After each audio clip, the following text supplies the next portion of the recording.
Soir Week-end, Pierre de Villeneuve. Avec autour de la table Georges Fenech, l'ancien magistrat Georges Fenech, l'essayiste Maxime Yeddo, Isabelle Florennes, députée Modem et vice-président de la région Île-de-France Patrick Caram. C'est donc demain qu'Édouard Philippe lance son parti, demain samedi en fin de matinée au Havre bien sûr.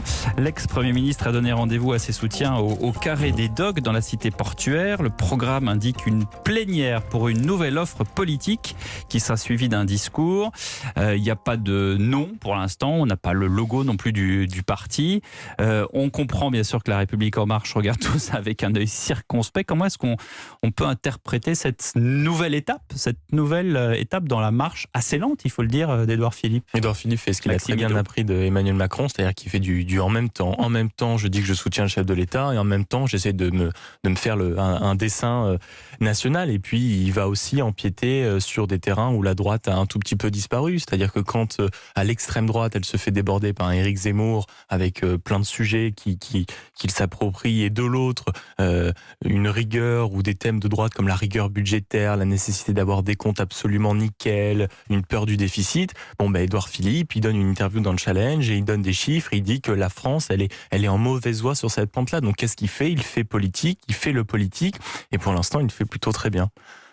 Isabelle Florennes?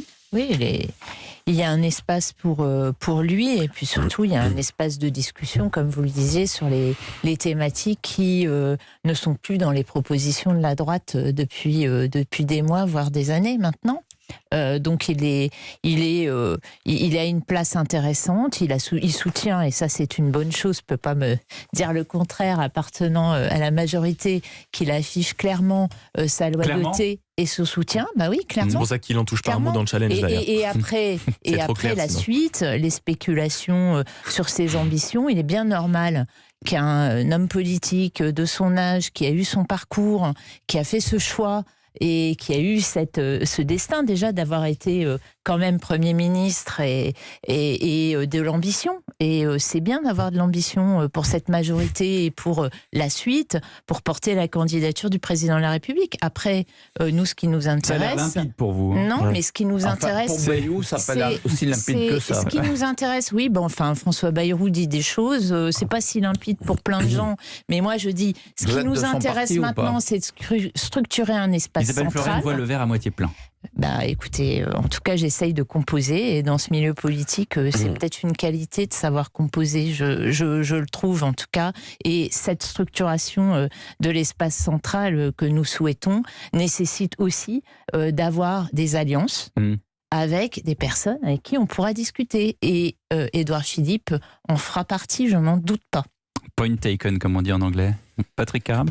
Édouard Philippe a fait un coup remarquable. La semaine dernière, grand rassemblement du Parti En Marche, grande messe, on le fait parler, sa vidéo passe parce qu'il ne vient pas, et il a un autre agenda. Et qu'est-ce qu'il dit à la fin? Il soutient le président de la République, bien évidemment. Oui. Et à la fin, qu'est-ce qu'il dit? Je vous invite à venir chez moi, parce qu'on lundi, je lance mon propre parti. Oui. Et là, stupeur. Et on s'est dit, mais qui a laissé passer cette vidéo? Ça a été un coup de tonnerre. Parce qu'en fait, le coup de Édouard Philippe, à quoi il joue, on l'entend depuis 2017-2018. Vous prenez des journaux, faites une revue de presse, mettez à quoi joue Édouard Philippe, et vous verrez le nombre d'articles, d'occurrences sur les macronistes qui s'interrogent sur la loyauté et la fidélité à Édouard Philippe. Vous verrez aussi la concurrence avec Bayrou.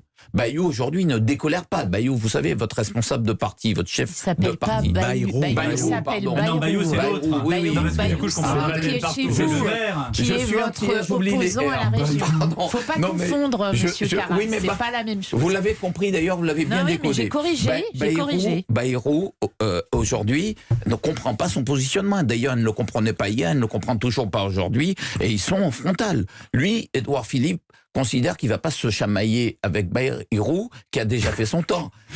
qui a déjà fait son temps. Lui se projette sur l'avenir. Il parie sur l'après-Macron. Et le vrai sujet, c'est, et je vous le dis, parce qu'il y a effectivement la droite coincée entre Zemmour, mais je crois que Zemmour, ça va être un sujet pour la droite. Vraiment pas pour la droite, plutôt pour le parti de Marine Le Pen. C'est plutôt là son gras, son bout de gras, où il ira chercher ses électeurs. Mais lui va être un vrai danger. pour les Républicains. Non, je suis pas d'accord. C'est quand même un vrai problème pour la droite, Zemmour. Vous pouvez pas dire ça, je peux finir Karam. Finissons sur lui et on va depuis le début de l'émission. Et on va reparler de ça. On va reparler de ça. Moi, je considère effectivement que pour les Républicains comme pour le centre, ils risquent, si jamais Macron devait gagner l'élection, on ne sait jamais, mais pour moi, c'est Valérie Pécresse. Mais si jamais Macron, par un malentendu de l'histoire, gagne bien encore, rappelé parce que du coup, gagne encore cette élection. Moi, je peux vous dire, vous aurez toute une série d'élus de centre, de centre droit, même de centre gauche, même de droite, qui vont rejoindre l'offre politique d'Édouard Philippe, parce qu'il est très populaire. Et vous savez, à Paris, je vous donne juste cette anecdote-là, à Paris. Maxime Yédo lève les yeux au ciel et soupire. Lorsqu'à Paris, on a parlé d'un candidat de la droite contre Macron, tous à droite disaient pitié pourvu que Macron n'envoie pas Édouard Philippe parce que le match est plié. Voilà, c'est la petite anecdote que j'entendais et que j'ai entendue les années passées. Paris, c'est aussi parfois la France. Il y a peut-être deux éléments à apporter qui apportent c'est ce qu'on ça. Non, mais attendez, comparez pas Hidalgo et quand même Jacques Chirac. Ce que je veux dire, c'est qu'il était capable de gagner Paris, alors qu'il n'est pas parisien, il est capable de s'imposer partout. Et il fait peur à Macron. La vérité, c'est qu'il fait peur à Macron. D'ailleurs, Macron a essayé de le lier. L'idée, c'était pas de comparer... Macron a essayé de le lier en disant, mais investis-toi dans mon parti.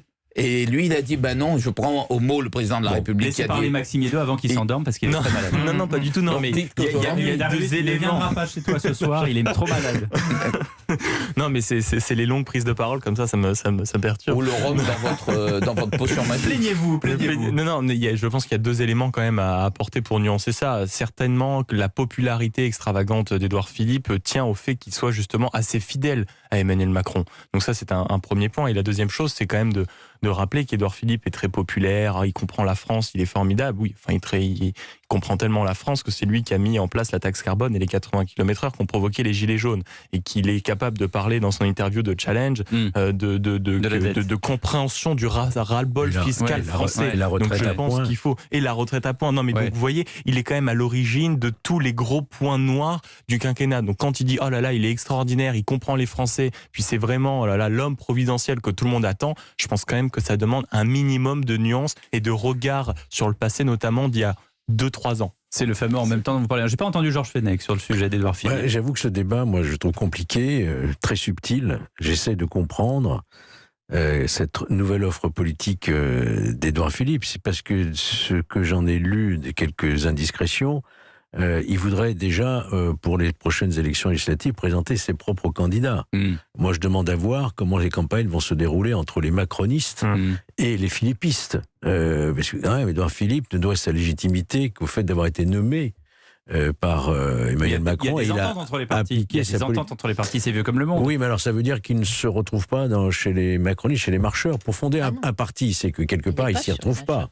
Eh bien oui, il n'est pas justement avec les marcheurs ni avec le MoDem. Il va créer une nouvelle droite. Ça, c'est clair. Je pense qu'il doit, je ne sais pas, mais on ne peut pas non plus être dans la tête des uns et des autres, mais effectivement, il doit penser à l'après-Macron. Imaginons par exemple que Emmanuel Macron ne remporte pas les législatives. Peut-être vise-t-il la présidence de l'Assemblée nationale avec un groupe politique assez consistant. En tout cas, ce qui est sûr et certain, c'est qu'il se projette sur... On le dit de plus en plus, le perchoir. Ouais, il se projette manifestement sur 2027 davantage. Puisque Macron ne pourra pas se représenter une troisième fois, bien entendu.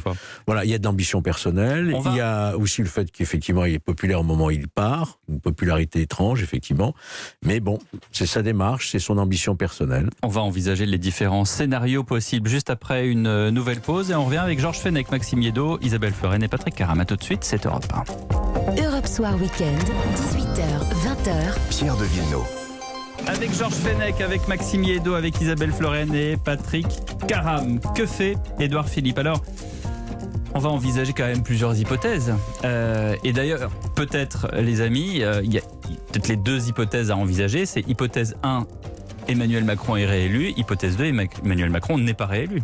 C'est peut-être ça. Il faut peut-être commencer par là, non, Georges Fenech? Oui, mais Philippe ne sera pas élu, puisqu'il ne va pas se présenter. Oui, mais Georges Philippe, n'importe quoi. Georges Fenech, c'est vous. Édouard Philippe, c'est lui. Édouard Philippe, il fait quoi si Emmanuel Macron n'est pas réélu? Est-ce qu'il continue avec son parti qu'il a formé? Comment il fait? Il rentre dans quoi? Dans une opposition ou pas d'ailleurs? Quelle est la possibilité pour lui? Reste à savoir qui sera élu d'abord, pour savoir si on est dans une majorité, une opposition. Si c'est Xavier Bertrand qui est élu président de la République, ou Valérie Pécresse, ou Éric Zemmour, ou Valérie Pécresse, aucun des trois, ça marche bien. Tu as fait raison, Patrick, Valérie Pécresse. Quel sera alors l'espace politique d'une opposition d'Édouard Philippe qui a travaillé toute sa carrière politique avec eux? Je rappelle qu'il était directeur de cabinet d'Alain Juppé. Moi, je l'ai connu à cette époque-là, qu'il a donc présidé aux destinées du RPR au plus haut niveau. Et qu'il a fait partie de la dernière majorité, et tout à coup, il nous a lâchés. Bon. Voilà. Alors, est-ce qu'il y a encore des marcheurs? Si les Républicains retrouvent en marche, si Emmanuel Macron n'est pas réélu, est-ce qu'il y a encore la République en marche? Non, je ne crois pas que le parti existe vraiment. Moi, c'est mon sentiment. Il ne tient que par le président de la République. Si le président de la République n'est pas élu, déjà que le parti a du mal à exister dans les élections locales, on l'a bien vu au régional dernièrement, je ne vois pas comment il pourrait survivre à une défaite d'Emmanuel Macron.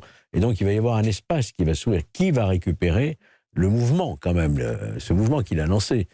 Et Édouard Philippe doit se dire qu'effectivement il peut être celui-ci qui récupère effectivement les anciens députés macronistes qui se verraient ripollinisés, en quelque sorte, philippistes. C'est difficile, hein, l'hypothèse sans Macron. Isabelle Florennes, je vous vois dépitée. Non, pas dépitée. Non, mais il faut envisager toutes les hypothèses. Et bon, après, c'est comme si on privait Patrick Caram de Valérie Pécresse. Mais quand on se bat pour... Ça, c'est sûr, mais avec un peu plus de socle pour Valérie. Des idées, on a envie qu'elle gagne et qu'elle regagne et de continuer. Donc, évidemment, je suis assez d'accord. Là, il faut aussi structurer pas que les centristes, quand je dis central, c'est-à-dire on a les idées, on est un certain nombre à les promouvoir et un certain nombre de partis à les promouvoir depuis un certain nombre d'années sans les avoir finalement structurés dans un rassemblement. Donc c'est un petit peu le travail qu'on essaye de faire en ce moment. C'est pas si simple, mais cette offre politique centrale, libérale, sociale qu'a créée Emmanuel Macron en arrivant en 2017, elle doit maintenant perdurer dans le temps et se structurer dans le temps. Et donc, je pense qu'Édouard Philippe a une vocation à y participer, à travailler, et on peut travailler ensemble. Je parle d'une nouvelle génération aussi qui est génération de députés. Travailler ensemble dans quel sens? Parce que ça, c'est l'hypothèse. L'hypothèse qui revient effectivement, c'est si Emmanuel Macron est réélu, ce serait un nouveau parti qui peut-être travaillerait en duo avec la Macronie actuelle. Comment est-ce que ça pourrait... Pour moi, c'est la République en marche et pour François Bayrou, le MoDem, qui doivent structurer et être fondateurs d'un rassemblement, mais qui a vocation à être bien plus large et notamment à s'ouvrir à un centre droit ou à une droite modérée qui est et donc pour qui le moment... annihilerait la droite actuelle, la droite de gouvernement. Je ne peux pas présager de ce que sera l'élection présidentielle, mais on voit très bien que la droite actuelle est débordée d'un côté par Éric Zemmour qui prend une partie de cet électorat, qu'on le veuille ou non, il ne prend pas qu'aux extrêmes pour être actuellement à la hauteur à laquelle il est dans les sondages, il ne prend pas qu'aux extrêmes. Les analyses le montrent. Il prend à une partie de la droite. Alors là, on est parti de l'hypothèse qu'Emmanuel Macron gagne l'élection. On est là-dessus. Eh bien, moi, je vais vous dire, je vous prédis une guerre de partis. Pourquoi? Bon, vous avez déjà le parti En Marche, avec un certain nombre de parlementaires. Vous avez le MoDem et François Bayrou, cette fois-ci, Roux, a bien négocié son beefsteak. Il a bien placé. Son beefsteak. Écoutez, on est dans un marchandage. Combien de parlementaires, combien de députés tu m'autorises à avoir? Il a bien négocié avec Emmanuel Macron. Sauf que là, vous avez Agir qui existe. Et aujourd'hui, vous avez le parti, on ne connaît pas encore le nom de ce parti-là, mais le parti d'Édouard Philippe qui va finalement chasser sur les terres d'Agir. Parce que c'est ça le sujet. Oui. Mais qui va aussi chasser sur les terres... Vous avez vu les déclarations d'Olivier Becht, le président du groupe parlementaire? Qui va aussi chasser... Vous l'avez lu? Le président du groupe Agir. Absolument. Mais il dit quoi? Il dit que lui a vocation à continuer son groupe et à structurer l'offre d'Agir et se met dans une certaine opposition avec Édouard Philippe. Comme chez vous, comme Bayrou. C'est intéressant. intéressant de voir que finalement Olivier Becht se retrouve un petit peu coincé par rapport à la nouvelle offre. Continuons. J'ai pas fini l'offre. Il y a combien de centres sont finalement encore très mouvantes. Il y a beaucoup de centres, je trouve.